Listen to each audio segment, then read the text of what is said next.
అన్నా నమస్తే. హలో, ఎవరండి? అన్నా ఎవరైతే ఏమైందన్నా ఇప్పుడు చెప్పండి. తిప్పారపు సంపతాన్ని ఉన్నాడా ఆ, అది కొంచెం ఊడగొట్టుకోవాలన్నా కేసు. దేని కొరకు ఏంటి? ఇప్పుడు మన దాంట్లో కల్తీ జరుగుతుందని అవన్నీ ఉన్నాయి కదా, చెప్పింది కదా. ఉమ్. దాని గురించి ఏదన్నా ఆయన కల్తీ జరుగుతుందంటే నేను లీగల్ గానే అన్ని రకాల బ్రహ్మాండంగా తయారు చేసుకొని నా లీగల్ ప్రకారంగా నేను ప్రొసీడ్ అవుతున్నా. నేను దేని గురించి కూడా భయపడాల్సిన అవసరం లేదు నాకు బాబు. దేని గురించి అంటావు? దానివాడు కాదన్న, ప్రభుత్వం వాళ్ళకి ఉన్నది. ఆ, అన్న ఏదైనా చేయగలుగుతాడు ఆ. అన్నప్పుడు ఎంతో కొంత మీరు సహాయపడినా కూడా ఆయన ఏదైనా మనకు ఏదైనా సహాయపడతాడు. సహాయపడాలంటే ఏ విధంగా సహాయపడాలి? ఏదన్నా నేనేదో తప్పు చేస్తే సహాయపడాలి. ఏ తప్పు చేయకపోతే నేను ఎట్లా సహాయపడాలా చెప్పు? అదన్నా అంతా ముందు ఒకసారి ఒక 10 లక్షలు మనకు డీల్ మాట్లాడితే మీరు ఒప్పుకోలేదంట. ఇప్పుడు ఆ కేసు అప్పుడు కూడా నా ప్రమేయం ఏమి లేదు. అదంతా అప్పుడు ఇంటర్వ్యూ గారి సమస్య లోపల అప్పుడు పెట్టిళ్ళు. అదంతా అందరు జరిగింది. దాంట్లో నా ప్రమేయం 1% కూడా లేదు. ఆయనే కావాలని నన్ను ఏదో అన్ని చేయాలని చెప్పేసి బ్లాక్మెయిల్ చేసుకుంటా నన్ను రకరకాలుగా ఇబ్బంది పెడుతున్నాడు. చేయని ఎక్కడాగా చేస్తాడో సరే. ఇప్పుడు మినిస్టర్ గారు ఉన్నారు, పొన్నం ప్రభాకర్ గారు, ఇటు శ్రీధర్ అన్న ఉన్నాడు, శ్రీధర్ బాబు, అటు ప్రణవ్ బాబు కూడా చెప్పినాను విషయాల మీద. అయినా ఆయన ఏమాత్రం కూడా ఆయన ఏందో మరి ఆయన పోకడా అన్నిటి దిక్కులో చేస్తున్నాడు. చేస్తే ఏని ఎక్కడాగా చేస్తాడు. ఇప్పుడు సరే, మీకెవరు చెప్పింది ఏంది అసలు? మీరేం చెప్తలేరు కదా. అసలు మీ పేరేంటి? అన్న నాకు మంచి దగ్గర మనిషి నాకు చెప్పిండు, ఏదన్నా ఉంటే మాట్లాడమని. నన్ను మధ్యవర్తిత్వం ఏమన్నాడు. ఏందన్నా? నాకు ఏమన్నా కొంచెం విషయం చెప్తే నేను అన్నతో మాట్లాడి ఇది చెప్తా. ఏం మాట్లాడాలంటే ఏంది? ఏం మాట్లాడాలి?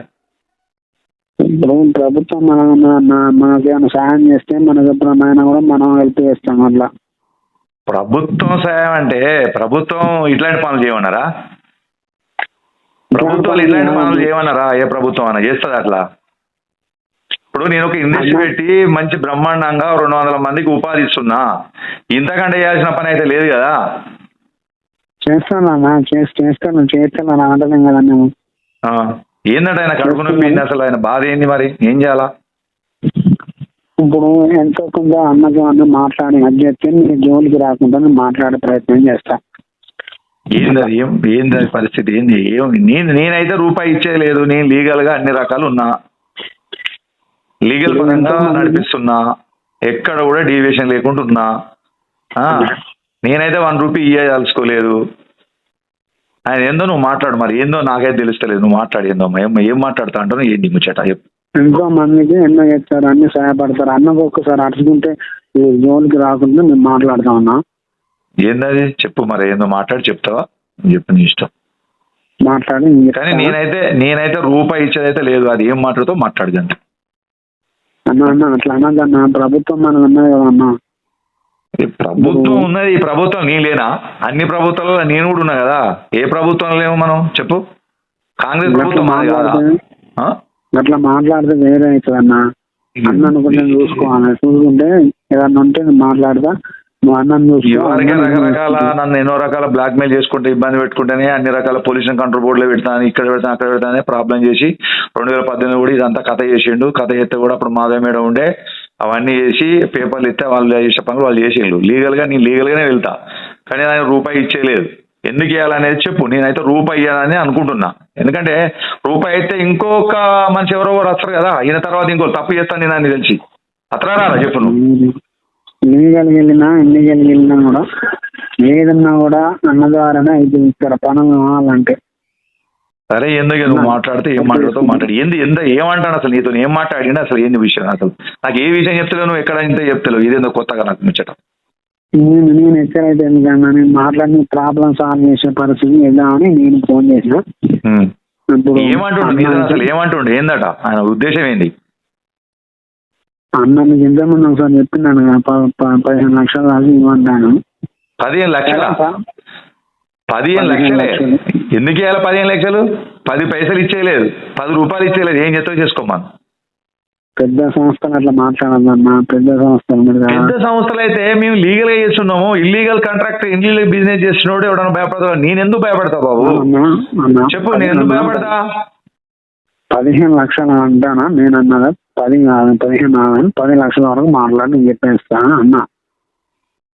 అది నేనైతే ఒక రూపాయి 10 పైసలు కూడా ఇచ్చేయలేదు బాబు. అది ఏమైనా వేసుకొని ఏమన్నా నడపని కానీ నేనైతే ఇచ్చేయలేదు. ఎందుకంటే నేను ఇల్లీగల్ వ్యవహారం చేసినప్పుడు నేను బాధపడాలి. నేను బాగా చెప్తా, నా దగ్గర 200 మంది వర్కర్స్ ఉన్నారు, బ్రహ్మాండంగా వాళ్ళు చేసుకుంటున్నారు. నిజంగా కూడా వాళ్ళకి ఎప్పుడు కూడా నేను వెళ్ళ అన్ని రకాల పిఎఫ్ కానీ ఎల్ఐసి నుంచి కానీ ఇవన్నీ పెట్టుకొని చేస్తున్నా. నన్ను రకరకాల బ్లాక్ మెయిలింగ్ చేసి ఏదో పేపర్లో పెట్టి ఇస్తున్నాడు కదా, ఈయన ఇంకెక్కడ రాకపోతుందో చూద్దాం. కానీ నేను రూపాయి అయ్యే బాబు, ఈయనకిస్తే ఇంకెంతో మంది వస్తారు కదా, ఎన్నో కుక్కలు వస్తాయి. నేను ఎక్కడ చేయగలుగుతా ఆ పనులు? చేయలేను కదా నేను. ఒక్కసారి చూసుకుంటే అన్న మీ జోలికి రాకుండా నేను మాట్లాడతాం కదా. నేను 10 లక్షలు 10 పైసలు కూడా ఇయ్య బాబు, నీ ఇష్టం ఉన్న పని చేసుకోమను. నువ్వు ఎవరో పేరు చెప్తావు, అసలు పేరు ఎందుకు చెప్తావు ఇప్పటి వరకు? అన్న కాంగ్రెస్ పార్టీ కాబట్టి ఇబ్బంది అయ్యే అవకాశం ఉంటుంది. కాంగ్రెస్ పార్టీలో నేను కాంగ్రెస్ పార్టీలో మొన్న పొన్నం ప్రభాకర్ మినిస్టర్ గారి దగ్గర పోయినా, అన్ని దగ్గర పోయినా, అన్ని దిక్కులు చెప్పుకుంటున్నా. అది ఎట్లా జరగాలో అంత జరగని. ఇంకేమైతుంది? వారికి కూడా చెప్పినా, ప్రణవ్ బాబు కూడా, ప్రణవ్ అన్న దగ్గర కూడా పోయినా, అన్ని దిక్కులు చెప్పినా కూడా వింటలేడు. ఇంకెక్కడ దాకా తీసుకుపోతారో చూద్దాం అంతే. కానీ నేను రూపాయి ఇచ్చేయలేదు, ఏదేమన్నా జరిగిన రూపాయి. 15 లక్షలు అన్నాను, 10 అని నేను అన్నాను. 10 అంటాడు, 11 అంటాడు. ఇవన్నీ ఎప్పుడు వద్దు, నేను రూపాయి ఇచ్చేయలేదు. ఇబ్బంది పడే అవకాశం ఉంటుంది అని ఆలోచించుకుంటాను. సరే, నేను ఏది ఆలోచించుకున్నా నేనైతే రూపాయి ఇచ్చేయలేదు. వేరే రకంగా క్లోజ్ చేసుకున్నాను ఓకే, కానీ నేనైతే రూపాయి ఇచ్చేది లేనే లేదు. మంచిది, నేను ఏ రూపాయి కూడా తగ్గేది లేదు. ఓకే, మంచి.